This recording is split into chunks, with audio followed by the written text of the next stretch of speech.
Hey, Shalom, Israel, Shalom. It's Brother Nashan here. Drop a quick video, Most High willing. Before I do that, I'm going to give all honor and glory to the Most High God, Yahweh, Bahashim Yahweh Shah. All right, today we're going to talk about tithes. All right, are we supposed to be tithing? All right, what about to the pastor every week in the church? Are we supposed to be giving 10% of our money to your pastor? We're going to see. We're going to open the Bible and see. Let me go to the famous precept that they'll use to guilt trip you to make you think that you need to take 10% of your money and give it to the pastor. All right, watch this. It's the book of Malachi, chapter 3 and verse 8.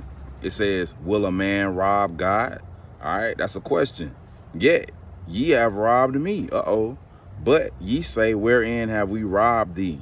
This is the answer: in tithes and offerings. All right, so the Most High God is saying, look, y'all robbed me. By y'all not giving me tithes and offerings, you're robbing the Most High God, right? Let's keep reading. It says, ye are cursed with a curse because you ain't paying tithes.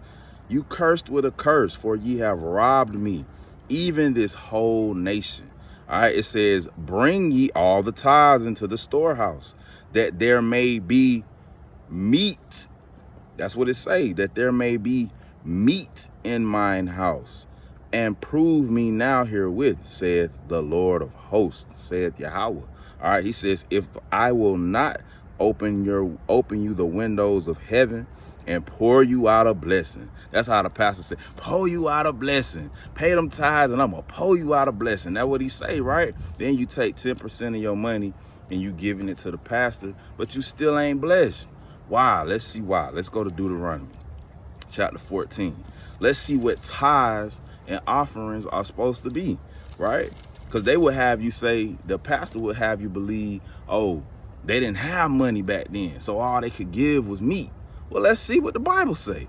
Deuteronomy 14 and verse number 22, right? It says, thou shalt truly tithe all the increase of thy seed. So we supposed to tithe seed, right? Back then anyway, it says that the field bringeth forth year by year, and thou shalt eat before the Lord thy God in the place which he shall choose to place his name there, right? Because he would let us know where to congregate and how to feast back then, right? It says where his name there, it says the tithe of thy corn, of thy wine, and of thine oil.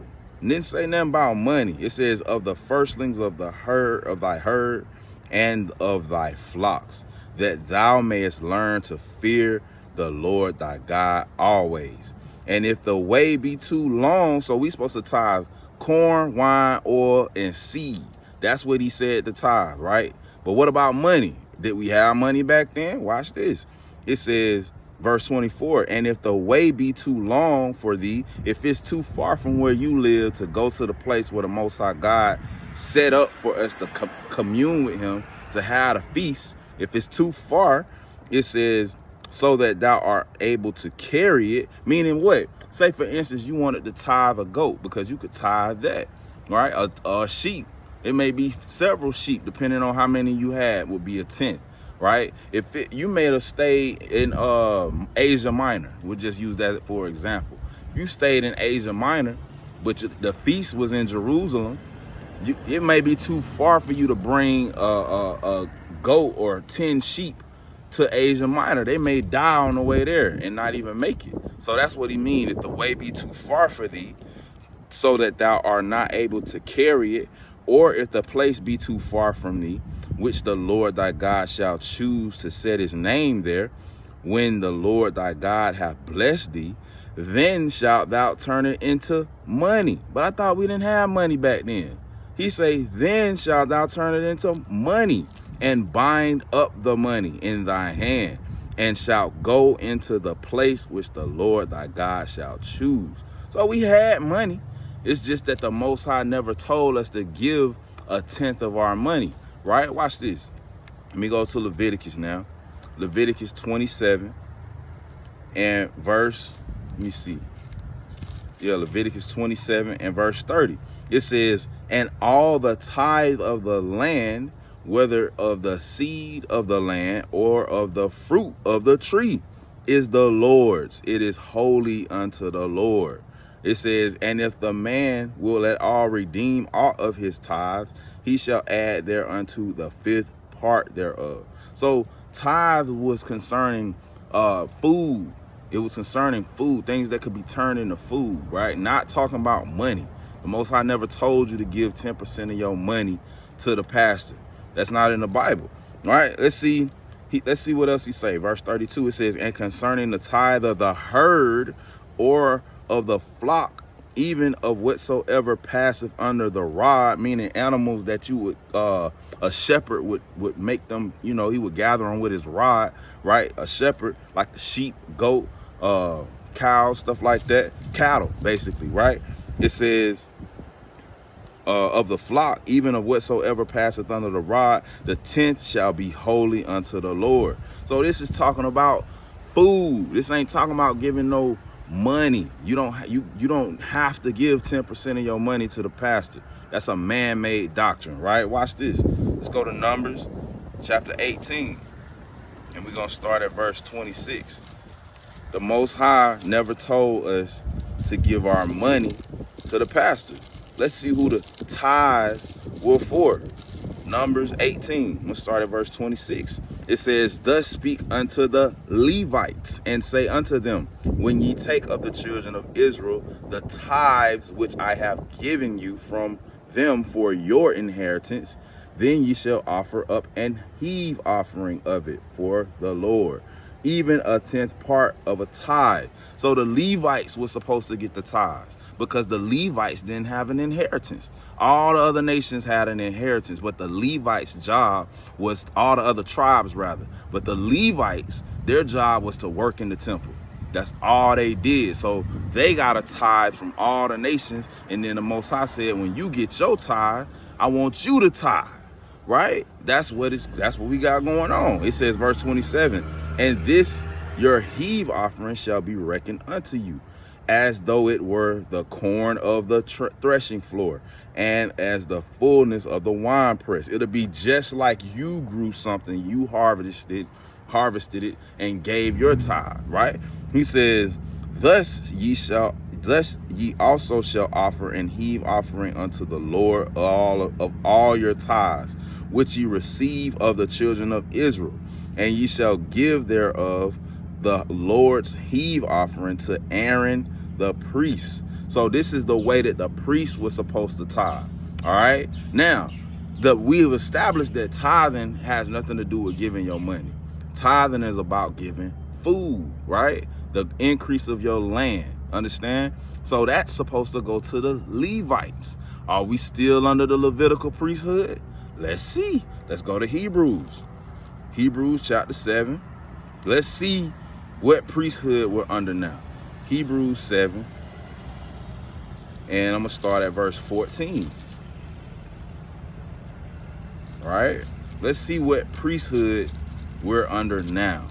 All right. Hebrews 7 and 14. It says, for it is evident that our Lord sprang out of Judah. This is talking about who the world calls Jesus the Christ. Yahweh Shah HaMashiach. Right. The Messiah. It says, of which tribe Moses spake nothing concerning priesthood. So the priesthood concerning Moses that Moses spoke about was the Levitical priesthood, right? It says, and it is yet far more evident, for that after the similitude of Melchizedek, there ariseth another priest. So Yahweh Shai ariseth after the order of Melchizedek. He's in the Melchizedekian priesthood, right? It says, who is made not after the law of a carnal commandment. What's the carnal commandment? That you had to be from the lineage of the Levites in order to be a priest, right? Watch this. Let me go to Deuteronomy chapter 10 and verse 8. It says, not after the carnal commandment. We don't do the Levitical priesthood anymore. Leviticus chapter 10 and verse 8. It says, Deuteronomy 10 and 8, it says, at that time the Lord separated the tribe of Levi to bear the ark of the covenant of the Lord, to stand before the Lord, to minister unto him, and to bless in his name. unto this day. So the Most High separated Levi from all the other tribes, right? It says, let me keep reading, verse 9. It says, wherefore Levi have no part nor inheritance with his brethren. So the Levites didn't have land. That's why you had to give them a tithe. They didn't have land or the luxury to be able to go out here and harvest, plant something, raise some sheep, raise some cattle. They didn't have that luxury. So we had to help them out with tithes. It says, wherefore Levi have no part nor inheritance with his brethren. The Lord is his inheritance, according as the Lord thy God promised him. So Yahweh said, look, I'm your inheritance. Your inheritance is to do the work for me in the temple, right? It says, where I left off, verse, is that all I want? Let me see what I got wrote down. Yeah, that's good, right? So let's go back. So the Levites were separated. That was the carnal commandment that was given, right? That you had to be from the Levite tribe in order to be a priest at that time. Right? So now we're not in that time. Yahweh Shah done died and he has risen. And now we're under a new priesthood. Right? So I'm going to read Hebrews 7:16 again. It says, who is made not after the law of the carnal commandment, meaning you had to come from Levi, but after the power of an endless life, because the Levitical priest would die. Then you get another high priest, right? It says, verse 17, for he testified, thou art a priest forever after the order of Melchizedek. So the high priest forever now is Yahweh Shah. We don't get a new high priest like we used to, right? Understand? It says, verse 18, it says, for there is verily a disannulling of the commandment going before the weakness and unprofitableness thereof. The disannulling of the Levite priesthood that got disannulled when Yahweh Shah came. All right, let me keep going. It says, for the law made nothing perfect. The law sacrifice made nothing perfect, but the bringing in of a better hope did, by the which we draw nigh unto Yahweh. Inasmuch as not without an oath he was made priest. So Yahweh Shah didn't have to take an oath to become priest, to become high priest, right? He died for us and he rose. He's the only begotten son of the Most High God, Yahweh, right? It says, verse 21, for those priests were made without an oath, but this with an oath, by him that said unto him, the Lord swear and will not repent. So Salakia, Yahweh Shah was made priest by an oath. The Levites weren't made priest by an oath, right? The Lord swear and will not repent. Thou art a priest forever after the order of Melchizedek. So the Levites didn't never take no oath to become priests. The Most High took an oath and said, look, Yahweh Shai, you the priest forever after the order of Melchizedek, right? Let me keep going. It says, by so much Yahweh Shai made a surety of a better testament. So we're not under the Levitical priesthood no more.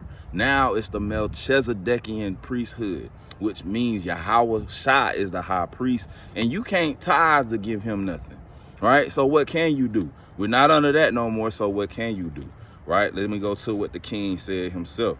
Matthew chapter 6, and I'm going to start at verse 1. It says, take heed that ye do not your alms before men, to be seen of them. Otherwise ye have no reward of your Father which is in heaven. So now we give alms. They gave alms even when they was giving tithes back then. But now, instead of tithing to the Levitical priesthood, we give alms. Alms can be money, food, clothing, whatever you give of your free will. It's basically a free will offering, all right, to help out your brothers and sisters in your nation, right? So now we give alms, right? I'm gonna keep reading. Don't give alms to be seen of men, though. It's take heed that you do not your alms before men to be seen of them. That don't mean if somebody sees you giving alms that it's off now. No, it's just saying don't do it to be seen by nobody, right? Let me keep going. It says, verse 2, therefore when thou doest thine alms, do not sound a trumpet before thee, as the hypocrites do in the synagogues and in the streets, that they may have glory of men. Verily I say unto you, they have their reward. They have their reward. So you don't want to be seen of men when you're giving your alms. That's not the point of it. The point of it is to just sincerely help each other out, right? And in these last days, in captivity even, we need help from each other, right? You can help your congregation because the congregation's supposed to take that money and help make sure that it gets distributed to the people, the brothers and sisters that do need help. All right, let me give you another example. Go to Acts. All right, Acts chapter 3. And this is a good one too. I might come back to that. Let me go to Acts 3 real quick, because I got that in my notes. Right, Acts chapter 3 and verse 1. It says, now Peter and John went up together into the temple at the hour of prayer, being the 9th hour. And a certain man lame from his mother's womb was carried, whom they laid daily at the gate of the temple, which is called Beautiful, to ask alms of them that enter into the temple. So alms is basically, you, like if you go into the store, you may see somebody got their hand out asking you, hey bro, you got change, whatever. You giving that person some money is a form of alms, because it's a free will offering. It's just something that you're doing out of the goodness of your heart, right? So they set this man who was lame at the gate, and so that people could give him alms, because he wasn't able to work, right? Let's keep going. It says, and Peter, verse 4, and Peter, fastening his eyes upon him with John, said, look on us. It says, and he gave heed unto them, expecting to receive something of them. Then Peter said, silver and gold have I none, but such as I have give I thee. In the name of Yahushua HaMashiach of Nazareth, rise up and walk. So the alms that he gave this brother here was the ability to get up and walk again. He was lame. So alms could be anything. You may be helping somebody that's elderly across the street. You might you could go volunteer at a nursing home. That could be a form of alms. It's all types of ways to give freely and it be recognized as alms, right? Let me see if I can get you another. Matter of fact, let's go to Acts 10 while we still in Acts. Let's go to Acts chapter 10. Right, Acts chapter 10 and I'm gonna read verse 1 through 4. Right, it says, there was a certain man in Caesarea called Cornelius, a centurion of the band called the Italian band, a devout man, and one that feared God with all his house, which gave much alms to the people, and prayed to Yahweh always. So this brother, Cornelius, this is an Israelite brother. We did a whole breakdown on Acts 10 if you want to know more in depth of what this chapter is talking about. This brother gave much alms to the people, right? Much alms, right? I'm gonna jump down to verse 4. It says, and when he looked on him, he was afraid. All right, it says he was afraid and said, what is it, Lord? And he said unto him, thy prayers and thy alms are come up for a memorial before Yahweh. So alms are very important. That comes up as a memorial. The Most High remembers when you give to help your brothers and sisters that are more in need, you know, than you may be. All right, so alms are very important. I'm gonna jump to verse 31. It says, and said Cornelius, thy prayer is heard, and thy alms are had in remembrance in the sight of Yahweh. So anytime you got a little extra something and you able to help somebody, hey, do it. You know, that could be remembered by the Most High God. You know what I'm saying? Don't be afraid to help somebody who may need it. All right, watch this. Let me go to Tobit. Give you a few more. All right, the book of Tobit in the Apocrypha. Let's see what Tobit said about alms. Tobit was known for giving alms.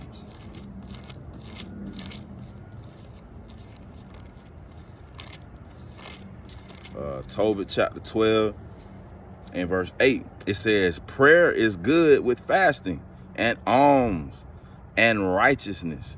A little with righteousness is better than much with unrighteousness. So he said alms is good. along with prayer and fasting, right? He said, but it's better to give a little bit of alms and be a righteous person than to be giving out thousands of dollars, but you living wicked.